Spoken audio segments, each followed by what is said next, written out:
Putri, mahasiswa UPN Veteran Jawa Timur, prodi akuntansi dengan NPM akhir 020. Sekarang pada tanggal 5 Januari 2026, tepatnya jam 9, saya akan melakukan magang hari pertama di KAP Dr. Andes Arif, tepatnya di Pondok Miluan. Yuk ikutin kegiatan magangku.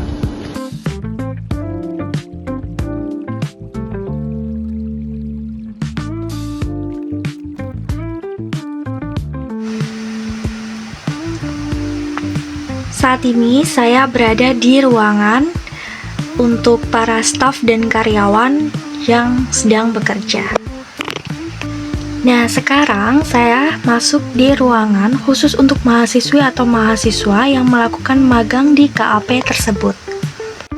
Di sini saya melakukan magang pukul 9 pagi sampai jam 5 sore pulangnya, dan biasanya melakukan istirahat jam 12 sampai jam 1. Menurut Arens, proses audit merupakan proses dari akumulasi dan juga evaluasi dari bukti mengenai informasi untuk menentukan dan juga melaporkan derajat kesesuaian antara informasi dengan kriteria yang berlaku. Tujuan audit sendiri dilakukan untuk memberikan pemakai laporan keuangan suatu pendapat yang dikeluarkan oleh auditor tentang apakah laporan keuangan telah disajikan secara wajar dalam semua hal yang material sesuai dengan kerangka kerja pelaporan keuangan yang berlaku.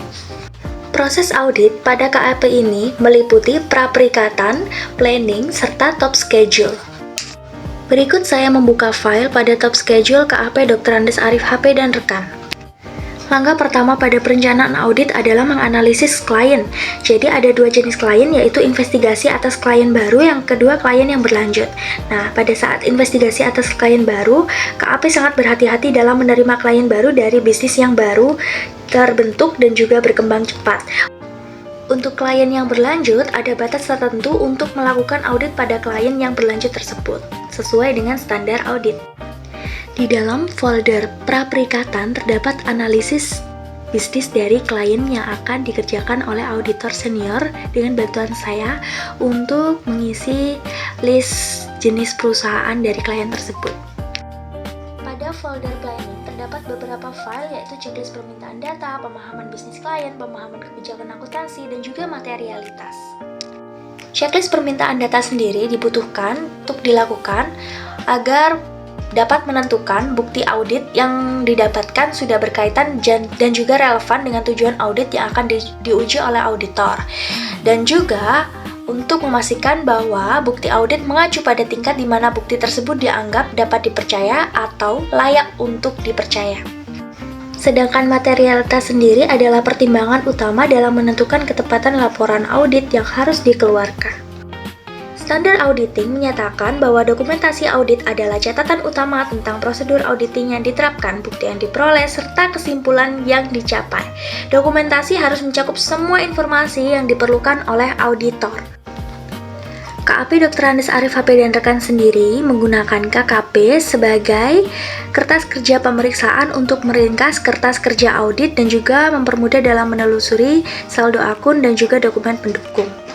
Di sini folder KKP sendiri terdiri dari top schedule yang dimana memuat ringkasan laporan keuangan yang terdiri 3 komponen, yaitu saldo per audit dan saldo tahun lalu yang berasal dari kertas kerja pemeriksaan atau disebut worksheet.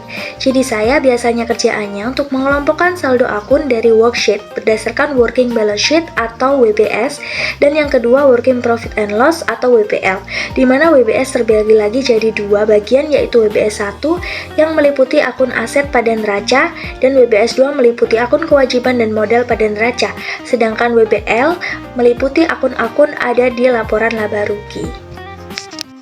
Menurut Arens, pengarsipan kertas kerja audit dikelompokkan menjadi dua jenis utama untuk memudahkan akses, referensi silang, dan juga dan hal lainnya. Dan arsip sendiri ada dua, yaitu arsip permanen dan juga arsip kini atau tahun berjalan. Arsip permanen sendiri seperti salinan dokumen legal perusahaan, seperti akta pendirian, anggaran dasar, dan lain sebagainya.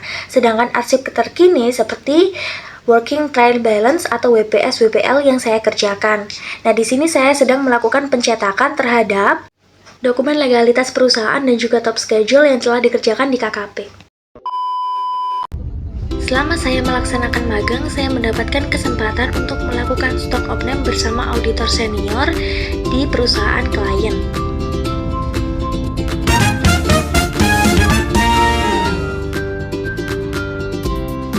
pemeriksaan fisik sendiri merupakan inspeksi atau perhitungan yang dilakukan auditor atas aktiva atau aset berwujud.